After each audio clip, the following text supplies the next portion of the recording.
Assalamualaikum warahmatullahi wabarakatuh. Halo teman-teman, apa kabar dan selamat datang kembali di Reborn Sundanime Channel. Seperti biasa, setelah bahas manga Jujutsu, kita lanjut membahas alur cerita masa Magic and Muscle manga chapter 43 sampai 44. Sebelum kepada pembahasan, Mimin ingetin yang belum subscribe, ayo dong cepetan subscribe, gratis cuy.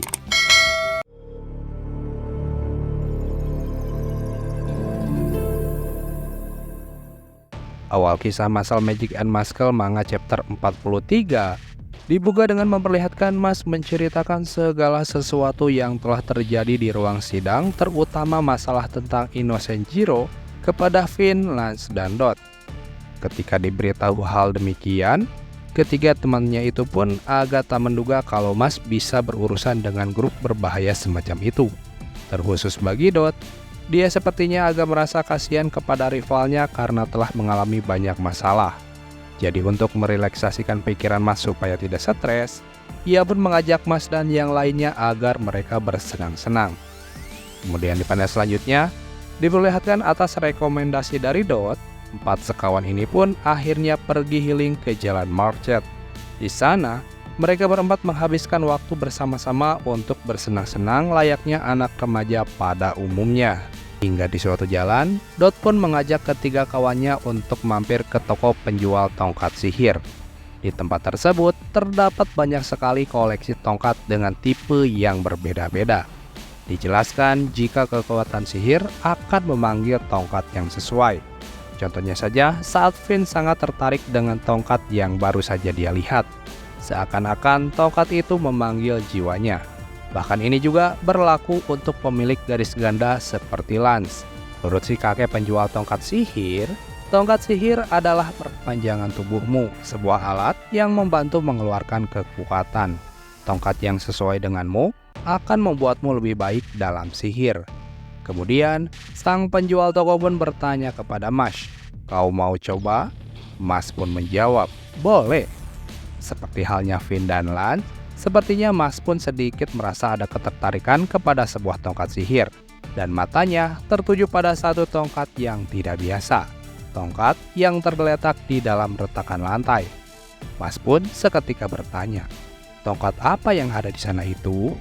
Si kakek pun menjawab, "Oh itu, kami sudah menyimpan itu di toko ini lama sekali, tapi itu terlalu berat untuk digunakan oleh siapapun. Katanya, ada mata air elf yang mengalir dari bawahnya. Air itu bisa dipakai untuk membuat tongkat yang hebat. Tapi, itu hanyalah sebuah legenda. Dalam ribuan tahun, tak satupun orang yang memiliki kekuatan atau sihir yang bisa mengangkatnya." Karena merasa tertantang dengan ucapan si kakek, lalu Mas pun akhirnya mengangkat tongkat yang dikatakan berat itu dengan sangat mudah. Dan sesuai perkataan si kakek, di bawahnya terdapat air yang seketika muncul pada saat tongkat tersebut diangkat. Melihat kejadian luar biasa ini, si kakek pun terkejut dan dia memperbolehkan Mas untuk memiliki tongkat tersebut. Setelah keluar dari toko tongkat sihir, keempat sekawan itu pun tak sengaja berpapasan dengan Lemon dan Kapten di jalan. Dan seusai mereka berkumpul, keenam orang itu pun lalu melanjutkan acara jalan-jalan mereka, mulai dari membeli makanan, belanja baju sampai berfoto bersama. Ya, benar-benar hari yang sangat melelahkan tapi juga sangat menyenangkan, terutama bagi Mas. Dia sangat senang karena sebelumnya dia belum pernah pergi bermain bersama teman-temannya. Jadi, ia ingin sekali melakukan ini kapan-kapan lagi bersama mereka. Mendengar hal tersebut, tentu saja mereka pun dengan senang hati akan melakukannya. Masuk ke chapter berikutnya, di mana di sini dijelaskan bahwa di Akademi Sir Esten, setiap asrama diawasi oleh seorang ketua asrama atau freak. Ketiga ketua memiliki bakat yang terbesar di Esten. Mereka semua memiliki kemampuan yang diperlukan untuk menjadi visioner suci. Lalu di panel selanjutnya, diperlihatkan setelah Mas berhitung, ternyata koin yang telah dikumpulkan susah payah oleh dirinya selama ini berjumlah 7 koin emas. Jumlah yang cukup untuk ujian pemilihan visioner. Tapi sebelumnya, Mas terlebih dahulu berniat untuk mampir pulang ke tempat ayah angkatnya berada. Karena dia sebelumnya telah meminta izin kepada ketua asrama Adler. Kemudian, scene pun berpindah ke lokasi lain di mana di sana diperlihatkan Porter sedang makan malam bersama seseorang yang masih misterius. Sembari menyantap hidangan yang ada, Porter pun memberitahu orang tersebut bahwa seorang tanpa sihir ingin menjadi visioner. Itu belum pernah terjadi sebelumnya. Menurutnya, kepala sekolah Wahlberg sudah mulai tua, jadi kemampuan pengambilan keputusannya pun mulai menurun. Dia pun mengatakan, mereka yang kuat harus bertanggung jawab untuk menghentikan kekacauan sebelum itu terjadi. Dan Porter ingin orang yang ada di hadapannya itu untuk membuat dia tak bisa mengikuti ujian pemilihan visioner suci. Nah ternyata guys, orang yang diberi tugas oleh Porter ini merupakan ketua dari asrama Orca bernama Margaret Macaron, yang kedudukan dan kekuatannya ini hampir setara dengan Abel Walker dan kakaknya Vin Ames. Lalu, ketua asrama Orca pun berkata, "Orti ini pasti sangat serius kalau kau sampai datang padaku. Tapi kau tahu, aku takkan menuruti begitu saja pada perkataan orang sembarangan. Aku hanya peduli dengan satu hal, yaitu ketegangannya." Mendengar hal tersebut, Porter pun memberitahu Margaret kalau Mas sudah mengalahkan petualang Abel Walker. Dengan santai, Margaret pun mengatakan bahwa Abel dengan koleksi koinnya itu memang sesuatu.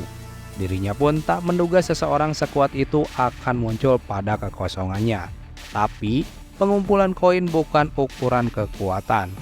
Namun pada saat Porter memberitahu bahwa Mas mengalahkan Abel tanpa sihir, tiba-tiba Margaret pun langsung shock. Bahkan saking shocknya, dia menjatuhkan makanannya ke meja. Lalu setelah itu, dia pun memainkan keyboard klasiknya. Mungkin inilah cara dirinya untuk melampiaskan rasa yang menggubu-gubu atas apa yang terjadi saat ini. Kemudian, scene pun berpindah lagi ke lokasi lain, tepatnya ke gubuk kecil di tengah hutan, di mana di sana diperlihatkan sembari memeluk anak angkatnya. Orang tua Mas pun menangis bahagia karena kedatangan putranya. Dan di sana juga, Mas disambut oleh si ketua polisi sihir. Mas pun berkata kalau dirinya punya waktu luang, jadi dirinya berpikir untuk pulang sebentar. Dan tak lama kemudian, Vin, Lance, Lemon, dan Dot menyusul Mas masuk ke dalam rumah. Ketika melihat mereka berempat, wajah orang tua angkat Mas pun nampak tak percaya kalau Mas akhirnya memiliki teman. Padahal dirinya sendiri tak bisa menunjukkannya pada dunia luar. Menurut pengakuan Dot, dirinya dan Mas lebih rumit dari sekedar teman, karena mereka ini adalah rival. Sedangkan Lemon mengaku kepada orang tua Mas bahwa dirinya adalah calon istrinya. Namun mereka sama sekali belum pernah berpegangan tangan. Yah, pokok intinya, ayah angkat Mas sangat senang Mas sudah memiliki teman. Dia pun berharap kalau hari ini takkan pernah berakhir. Sementara itu, di sebuah hutan rindang diperlihatkan Margaret dan dua anak buahnya yang kembar sedang terbang dengan sapunya menuju lokasi Mas berada. Dia pun berkata, semoga mereka tak keberatan kita datang. Bisa mengalahkan Abel dengan telak tanpa sihir. Kenapa dan bagaimana bisa aku melepaskan orang seperti itu begitu saja? Lalu ketika di tengah perjalanan, tiba-tiba mereka bertiga dihadang oleh beberapa pedang besar yang seketika jatuh begitu saja dari arah atas. Bagi Margaret, sepertinya ia sudah mengetahui bahwa pedang-pedang besar tersebut berasal dari sihir ketua asrama Adler. Margaret pun berkata, "Wow, sekarang kau jadi bodyguard." Ketua Adler pun menjawab bahwa dirinya kebetulan sedang berada di dekat sini saat dirinya mendengar sebuah tawa menjijikan. Lalu bagaimanakah kisah selanjutnya?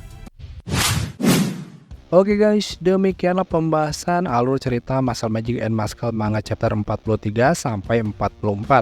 Terima kasih buat kalian yang sudah mampir dan menonton video ini sampai selesai. Dan akhir kata, wassalamualaikum warahmatullahi wabarakatuh.